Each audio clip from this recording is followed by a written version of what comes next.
Olá irmão que acompanha o canal Templo São Paulo Leste para o estudo das Escrituras. Tudo bem com você? Tudo bem com sua família? Tudo bem com a sua unidade? Tudo bem com o seu trabalho? Espero realmente que esteja tudo ótimo. Então vamos para o Vem Segue-me dessa semana. Chegamos ao último livro do livro de Mórmon, que é Moroni. Vamos ver do capítulo 1 até o capítulo 6. Uma coisa interessante, esses 6 capítulos possuem apenas 25 versículos. Porém, vamos ver que eles têm lições fundamentais e importantíssimas do Evangelho, tanto naquela época e como também é agora. Então, no capítulo 1, o que acontece? Moroni ele voltou a relatar sobre a sua época, que foi entre o ano 401 a 421 depois do nascimento de Cristo. Moroni ele achou que seu trabalho estava concluído quando ele encerrou o livro de Éter e terminando de narrar o que aconteceu ao povo de Jaredita. Mas não foi bem assim. Ele ainda teve que continuar escrevendo porque tinha realmente princípios e ordenanças fundamentais que ele precisava registrar e relatos também. Então, Moroni, ele estava numa situação que ele estava se escondendo dos lamanitas, que o ódio dos lamanitas pelos nefitas estava tão grande, mas tão grande que eles matavam todo nefita que se recusasse a negar a Cristo. Ou seja, eles poupavam a vida de um nefita se ele dissesse que tinha parado de acreditar em Cristo.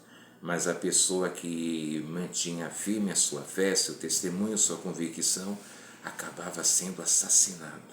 Gente, que coisa triste, que não dá nem para imaginar passar uma situação dessa. Tomara que não cheguemos a esse ponto. E o mundo está tão cheio de iniquidade, coisas erradas, que as pessoas são cada vez mais chamando o certo de errado e o errado de certo, mas que a gente possa vigiar e confiar no Senhor. E Moroni, ele continuou a fazer aquilo que ele havia sido ordenado. E vamos para o versículo 3. E eu, Moroni, não negarei a Cristo, portanto ando errante por onde posso, a fim de conservar minha própria vida. Como falamos, Moroni ele estava realmente fiel, obediente, e ele não ia negar a Cristo, mas como ele ainda não tinha terminado o que ele precisava, ele não se dava a conhecer aos lamanitas. E ele andava errante sem ter uma casa fixa, um lugar fixo, para que ele pudesse se estabelecer, então ele tinha que ficar andando de um lado para outro. Que triste, não? E nós temos essa mesma fé, disposto até a largar tudo, andar errante para poder ser obediente ao Senhor?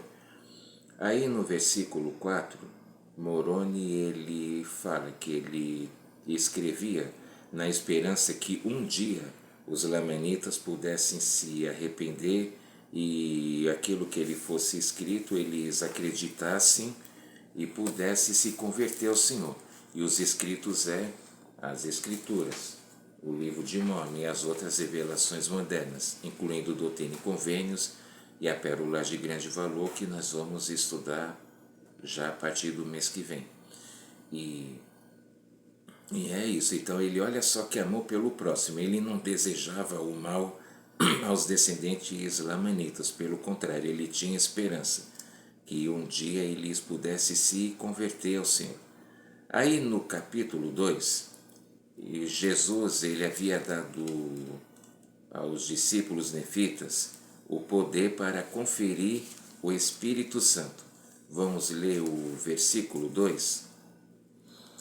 E chamou-os pelo nome, dizendo: Invocareis o Pai em meu nome, em fervorosa oração, e depois que tiverdes feito isso, tereis poder para conferir o Espírito Santo, aquele sobre quem puserdes as mãos, e em meu nome conferi-los-eis, pois assim fazem os meus apóstolos.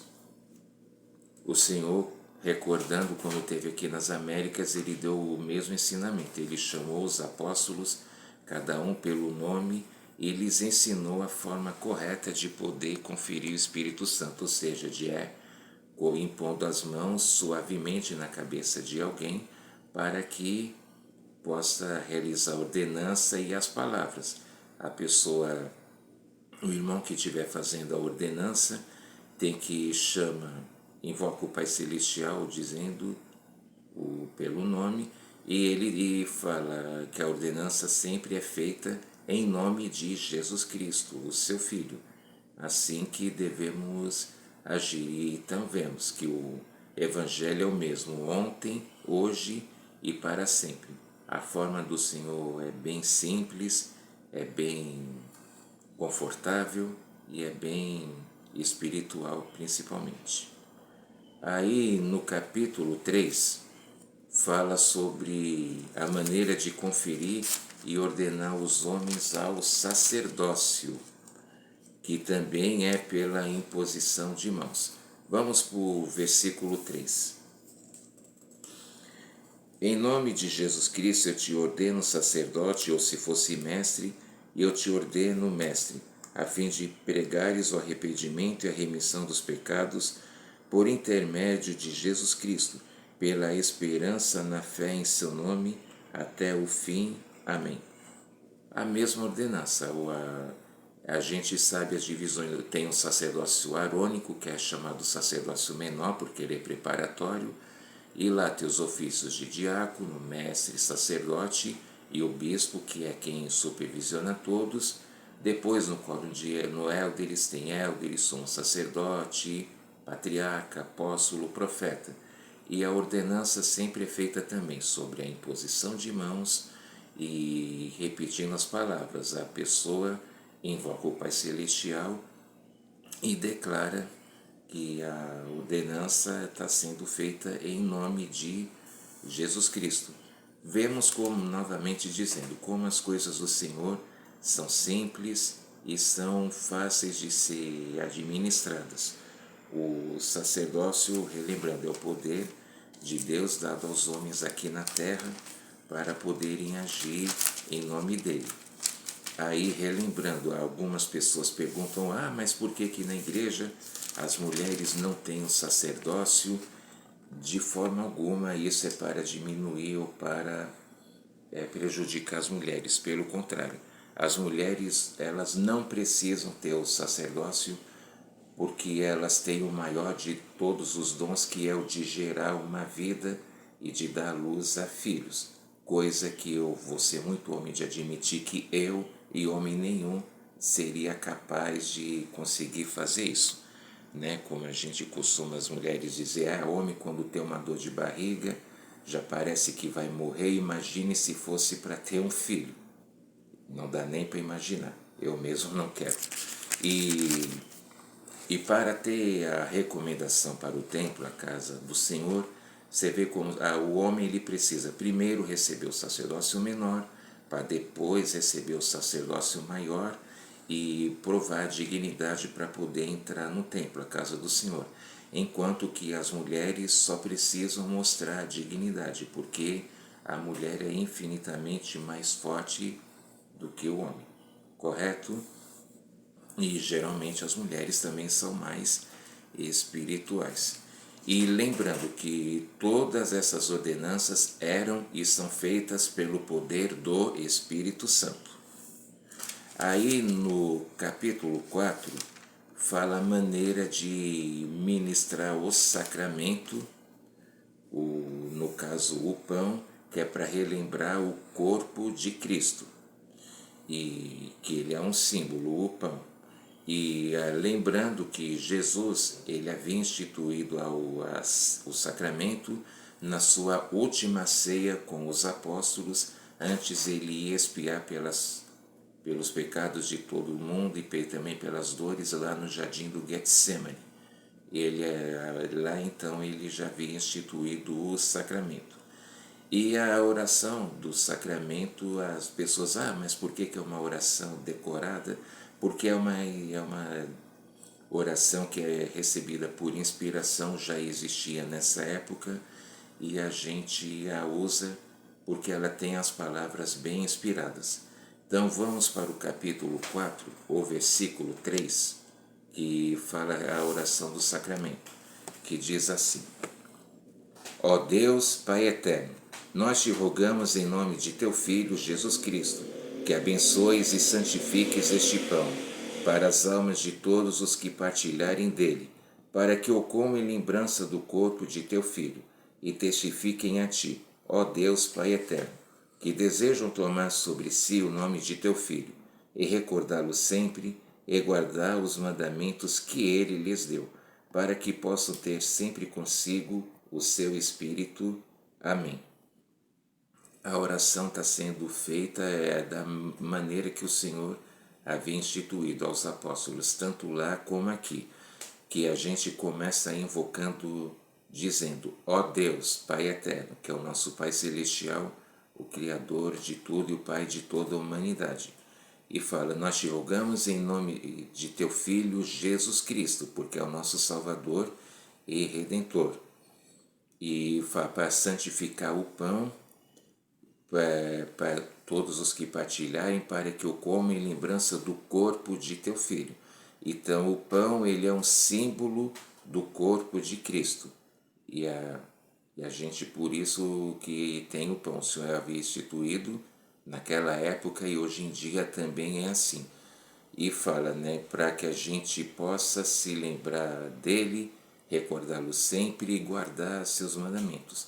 A gente deve ter a postura completamente reverente quando estamos administrando, partilhando e mesmo abençoando e servindo o sacramento, porque vamos sempre ter em mente, nós estamos, no caso do pão, estamos partilhando do corpo de Cristo. Então a nossa atitude deve ser de reverência. E depois ele fala, para ter sempre consigo o seu Espírito, que é o Espírito Santo.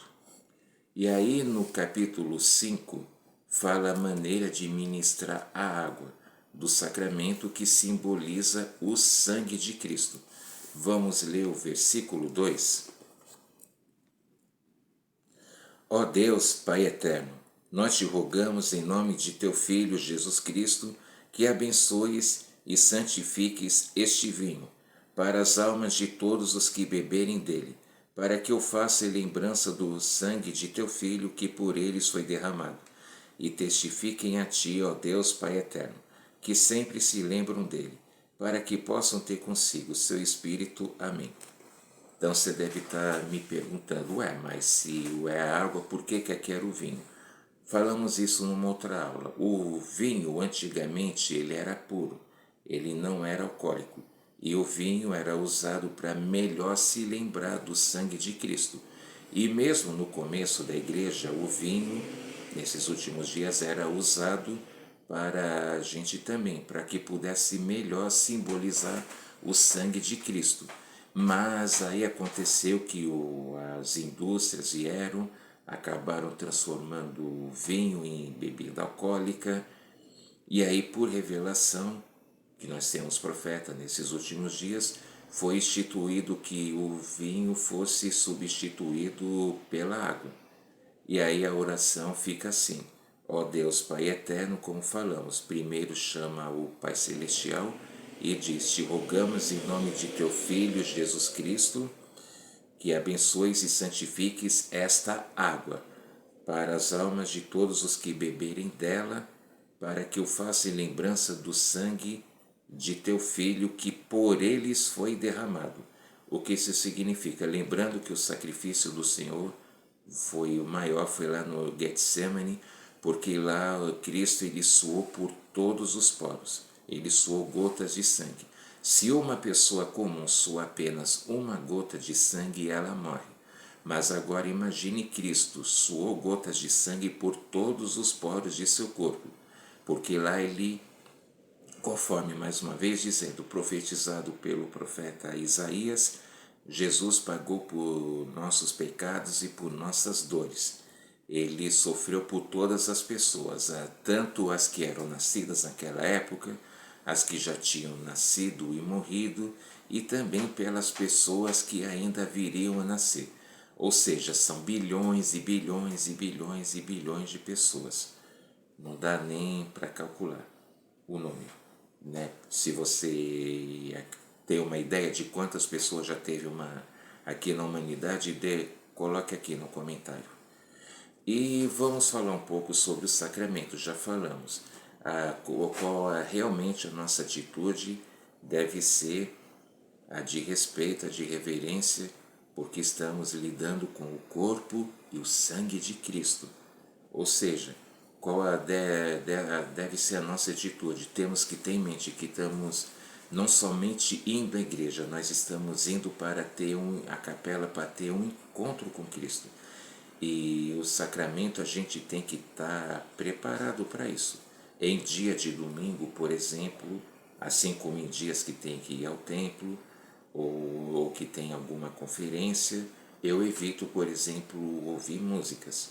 Eu gosto, adoro muito músicas, mas nesses dias eu procuro ouvir as músicas sacras, os hinos da igreja, para ajudar a convidar o Espírito. Nós também temos que cortar tudo que possa distrair a nossa atenção, principalmente nos dias de hoje, o celular. Eu tendo sido o rapaz do sacerdócio arônico, eu fui instruído a isso, depois orientei outros jovens e também, assim como oriento meus filhos, o sacramento a gente tem que estar reverente o máximo que a gente puder. A gente tem que estar lembrando do sacrifício que Cristo fez, que Ele deu a vida por nós, que não existe amor maior do que esse. E nós não vamos estar demonstrando amor por Cristo se na hora do sacramento a gente estiver preocupando com outras coisas, se com a visita que vai chegar em casa, ou com o salário que está atrasado, ou sei lá o que, ou com um parente que está dando dor de cabeça, o patrão, o colega de trabalho, da escola, e a gente não vai ficar principalmente mexendo em celular. Nossa atitude deve ser de que é de desligar ou de pelo menos deixar ligado, mas sem som, e deixar apenas aberto lá no aplicativo para a gente acompanhar as escrituras e cantar os hinos. Mas na hora do sacramento a gente deve guardar o aparelho no bolso e pensar de verdade no sacrifício expiatório de Cristo. Correto? Então, vamos agora para o capítulo 6. Fala dos requisitos para o batismo. O versículo 2 fala que a pessoa precisa se arrepender. Agora vamos ler mais escrituras. No capítulo 6, falamos, o 1 e 2 fala do que a pessoa precisa se arrepender. Aí o versículo 3. E ninguém era recebido para batismo, a menos que tomasse sobre si o nome de Cristo com a firme resolução de servi-lo até o fim. Tem pessoas que questionam, mas se a pessoa já aceitou a Cristo, por que ela não pode entrar e já se batizar na igreja? Não é assim. Na minha época, quando servi missão, eram palestras, hoje são lições. Mas porque nas lições a pessoa aprende princípios, mandamentos, das quais ela precisa seguir, obedecer, para que ela possa ser batizada. Não uma coisa, me arrependi, eu acredito em Cristo, pronto, já estou batizado e já estou salvo, até porque o julgamento cabe somente ao Pai Celestial. Mas é importante, porque tem pessoas às vezes que aceitam a Cristo, é claro, mas não estão dispostas a, por exemplo, ir todo domingo para a capela, de guardar alguns mandamentos. Para alguns é complicado o dízimo, outras escrituras, ou castidade, palavra de sabedoria. Tem pessoas que muitas vezes não querem abandonar o vício e o círculo de amizades que giram em torno desses vícios. E é claro, a gente tem que respeitar, a gente não pode forçar ninguém, até porque não é o plano do Senhor. de uma pessoa ser forçada a nada. Isso tem que ser espontâneo, a sua conversão. Então, por isso que existem os missionários, os rapazes que são élderes, as moças que são cíceres, e eles apresentam as lições onde tem os princípios e ordenanças do Evangelho para a pessoa poder seguir. O versículo 4. E depois de haverem sido recebidos pelo batismo, de haverem sido moldados e purificados pelo poder do Espírito Santo, eram contados com o povo da Igreja de Cristo, e seus nomes eram registrados, para que fossem lembrados e nutridos pela boa palavra de Deus, a fim de mantê-los no caminho certo e mantê-los continuamente atentos à oração, confiando somente nos méritos de Cristo, autor e aperfeiçoador de sua fé. Conforme já vimos no versículo 3, a pessoa tem que tomar sobre ela o nome de Cristo, e aqui no versículo 4 fala que elas têm que ser purificadas. Primeiro a ordenança é o batismo, e depois elas têm que receber o Espírito Santo, e seus nomes eram registrados, ou seja, anotados, assim como é feito hoje em dia. E a gente temos que continuar em oração, e acreditando nos méritos de Cristo, que é o aperfeiçoador da fé. Ou seja, nós temos que ser puros, temos que procurar ser perante Deus para a gente poder voltar a viver com Ele. E o versículo 5. E a igreja reunia-se frequentemente para jejuar e orar e para falar a respeito do bem-estar de suas almas. Como o Evangelho é maravilhoso. Fala aqui da igreja, né, que as pessoas se reuniam para quê? Para fazer oração, para fazer jejum e para o bem-estar da pessoa, ou seja, para poder ajudar o próximo.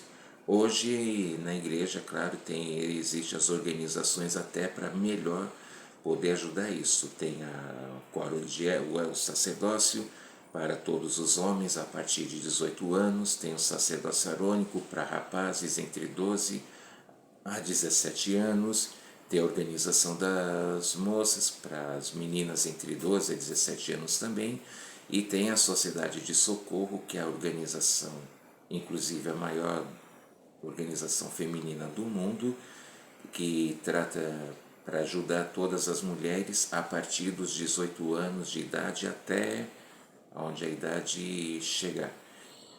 O propósito da igreja aí nos ajudando ao próximo, nos aproximamos de Cristo, porque é isso que Ele espera de nós, que a gente possa ajudar, servir, e para isso a igreja tem toda essa organização. Aí, claro, existe a organização da primária, para as crianças, né, de colo até, tem o berçário, tem divisões de acordo com a idade, as crianças até os 11 anos. Aí, a partir dos 12, ou entra para os rapazes, ou entra para as moças. E, claro, também todo o trabalho é feito para poder, especialmente para ajudar o público infantil. Olha como o Evangelho de Cristo é maravilhoso. Olha como tem toda a preocupação para poder ajudar, e como o Evangelho e a igreja são organizados. Tá? E